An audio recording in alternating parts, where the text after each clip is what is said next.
जय श्री कृष्ण। नमस्कार दोस्तों, स्वागत है आप सभी का मेरे ब्रजेश शर्मा ब्रजवासी यूट्यूब चैनल पर। दोस्तों, आज मैं आपको भाद्रपद पूर्णिमा की व्रत कथा सुना रहा हूँ। इस कथा के सुनने मात्र से ही भगवान श्री कृष्ण की कृपा प्राप्त होती है, अटल सौभाग्य की प्राप्ति होती है, पुत्र संतान की प्राप्ति होती है और पुत्र की रक्षा होती है। द्वापर युग में एक समय की बात है कि यशोदा जी ने कृष्ण से कहा, हे कृष्ण, तुम सारे संसार के उत्पन्न करता, पोषण तथा उसके संहार करता हो। आज कोई ऐसा व्रत मुझसे कहो जिसके करने से मृत्यु लोक में स्त्रियों को विधवा का वह न रहे तथा यह व्रत सभी मनुष्यों की मनोकामना पूर्ण करने वाला हो। श्री कृष्ण कहने लगे, हे माता, तुमने अति सुंदर प्रश्न किया है। मैं तुमसे ऐसे ही व्रत को सविस्तार कहता हूँ। सौभाग्य की प्राप्ति के लिए स्त्रियों को द्वांति सत अर्थात 32 पूर्णिमाओं का व्रत करना चाहिए। इस व्रत को करने से स्त्रियों को सौभाग्य संपत्ति मिलती है। यह व्रत अचल सौभाग्य को देने वाला और भगवान शंकर के प्रति मनुष्य मात्र की भक्ति को बढ़ाने वाला है। यशोदा जी कहने लगी कि हे कृष्ण, सर्वप्रथम इस व्रत को मृत्यु लोक में किसने किया था, इसके विषय में विस्तार पूर्वक मुझसे कहो। श्री कृष्ण जी कहने लगे कि इस भूमंडल पर एक अत्यंत प्रसिद्ध राजा चंद्रहास से पालित अनेक प्रकार के रत्नों से परिपूर्ण कातका नाम की एक नगरी थी। वहाँ धनेश्वर नाम का एक ब्राह्मण था और इसकी स्त्री अति सुशील रूपवती थी। दोनों ही उस नगरी में बड़े प्रेम के साथ रहते थे। घर में धन धान आदि की कोई कमी नहीं थी। उनको एक बड़ा दुख था, उनके कोई संतान नहीं थी, जिस वजह से वह बहुत दुखी रहते थे। एक दिन एक बड़ा तपस्वी योगी उस नगरी में आया। वह योगी बाकी सभी घरों से भिक्षा मांगकर भोजन किया करता था, लेकिन उस ब्राह्मण के घर से भिक्षा नहीं मांगा करता था। एक दिन योगी गंगा किनारे भिक्षा मांगकर प्रेम पूर्वक खा रहा था कि धनेश्वर ने योगी को यह सब करते देख लिया। अपनी भिक्षा के अनादर से दुखी होकर धनेश्वर योगी से बोले, हे महात्मन, आप सभी घरों से भिक्षा लेते हैं, परंतु मेरे घर की भिक्षा कभी भी नहीं लेते। इसका कारण क्या है? योगी कहने लगा कि आपके धर्म हमें इस बात की आज्ञा नहीं देता है, क्योंकि अभी आप गृहस्थ जीवन में एक सुख से वंचित हैं।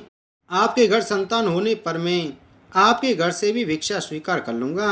उन्होंने कहा कि जिसे संतान नहीं है उसके घर से भिक्षा लेने से मेरे भी पतित हो जाने का वह है।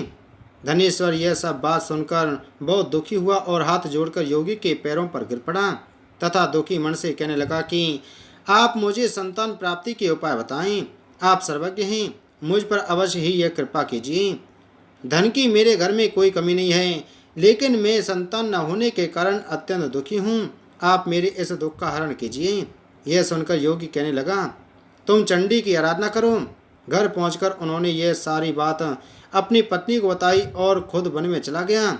वन में पहुंचकर उसने चंडी की आराधना की और उपवास किया। चंडी ने 16वें दिन उसको सपने में दर्शन दिए और कहा कि हे धनेश्वर, जा तेरे पुत्र होगा, लेकिन उसकी आयु सिर्फ 16 वर्ष की होगी।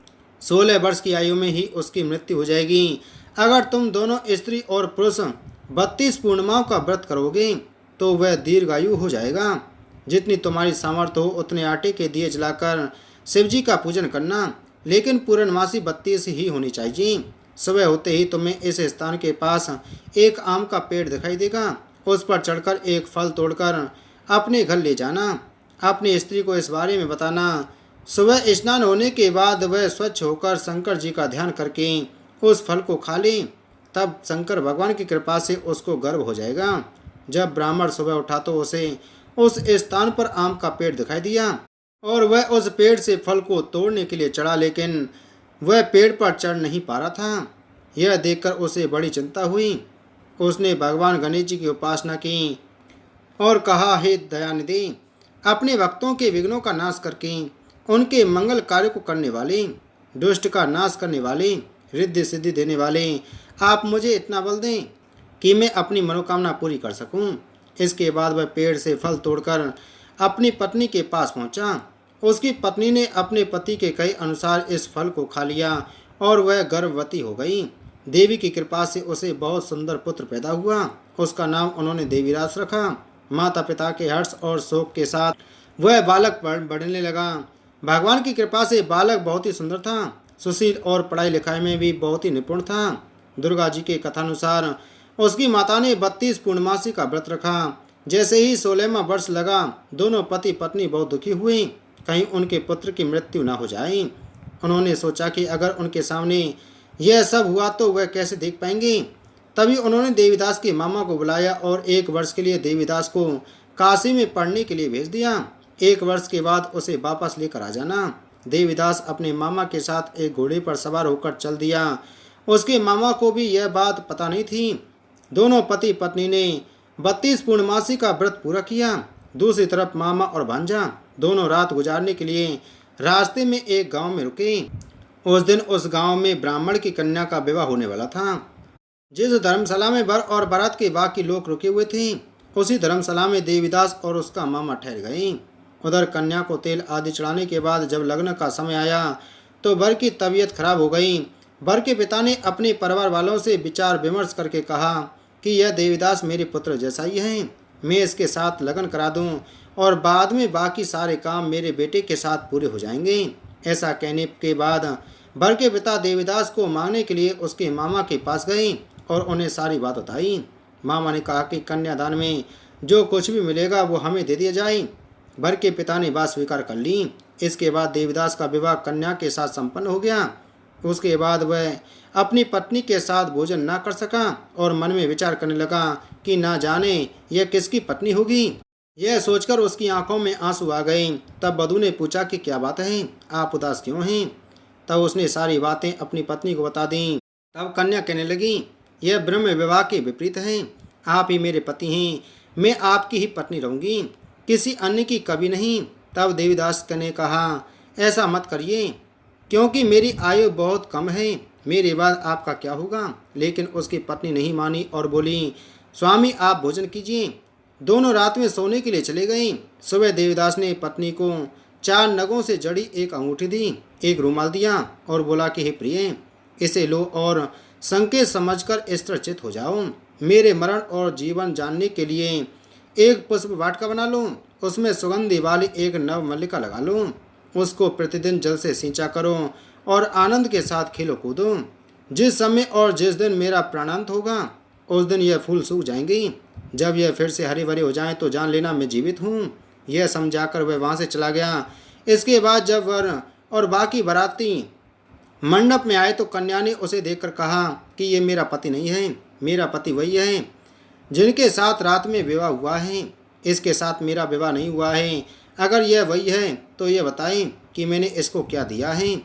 साथ ही कन्यादान के साथ दिए वह आभूषण मिले उन्हें दिखाई। कन्या की यह सारी बातें सुनकर वह कहने लगा कि मैं यह सब नहीं जानता। इसके बाद सारी बारात भी अपमानित होकर लौट गई। भगवान कृष्ण बोले, हे माता, इस प्रकार देवीदास काशी चला गया।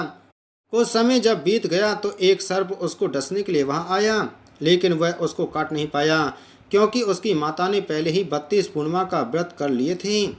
उसके बाद खुद काल वहां पहुंचा। भगवान की कृपा से तभी वहां माता पार्वती और भगवान शंकर आ गए। देवीदास को मूर्छित दशा में देखकर माता पार्वती ने भगवान शिव से प्रार्थना की कि महाराज, इस बालक की माता ने पहले ही 32 पूर्णिमा के व्रत कर लिए हैं, आप इसको प्राण दान दें। भगवान शिव ने माता पार्वती के कहने पर उसे प्राण दान दे दिया। उधर उसकी पत्नी उसके काल की प्रतीक्षा कर रही थी। उसकी पत्नी ने जाकर देखा कि पुष्प और पत्र दोनों ही नहीं हैं, तो उसको बहुत आश्चर्य हुआ और जब उसने देखा कि पुष्प वाटिका फिर से हरी भरी हो गई है तो वह समझ गई कि उसका पति जिंदा हो गया है। इसके बाद वह बहुत ही प्रसन्न होकर अपने पिता से कहने लगी कि मेरे पति जीवित हैं, उनको ढूंढिए। जब 16वां वर्ष व्यतीत हो गया तो देवीदास भी अपने मामा के साथ काशी से चल दिया। उधर उसकी पत्नी के परिवार वाले उन्हें ढूंढने के लिए जा ही रहे थे कि उन्होंने देखा कि देवीदास और उसका मामा उधर ही आ रहे थे। उसको देखकर उसके ससुर बहुत प्रसन्न हुए और उसे अपने घर ले आए। वहाँ सारे लोग इकट्ठा हो गए और कन्या ने भी उसे पहचान लिया। देवीदास इसके बाद अपनी पत्नी और मामा को लेकर वहाँ से चल दिया। उसके ससुर ने भी उसे बहुत धन दहेज दिया। जब वह अपने घर की तरफ चल रहा था तो उसके माता पिता को लोगों ने खबर कर दी, तुम्हारा पुत्र देवीदास अपनी पत्नी और मामा के साथ आ रहा है। ऐसा समाचार सुनकर पहले तो उन्हें विश्वास नहीं हुआ, लेकिन जब देवीदास आया और उसने अपने माता पिता के पैर छुए तो देवीदास के माता पिता ने उनका माथा चूमा और दोनों को अपने सीने से लगा लिया। दोनों के आने की खुशी में धनेश्वर ने बहुत दान दक्षिणा ब्राह्मणों को दी। श्री कृष्ण जी कहने लगे कि इस तरह धनेश्वर को 32 पूर्णिमाओं के व्रत के प्रभाव से संतान प्राप्त हुई। जो स्त्रियां इस व्रत को करती हैं वह जन्म जन्मांतरों तक वैधव्य का दुख नहीं भोगती हैं और सदैव सौभाग्यवती रहती हैं। यह मेरा वचन है। यह व्रत संतान देने वाला और सभी मनोकामनाओं को पूरा करने वाला है। जय श्री कृष्ण।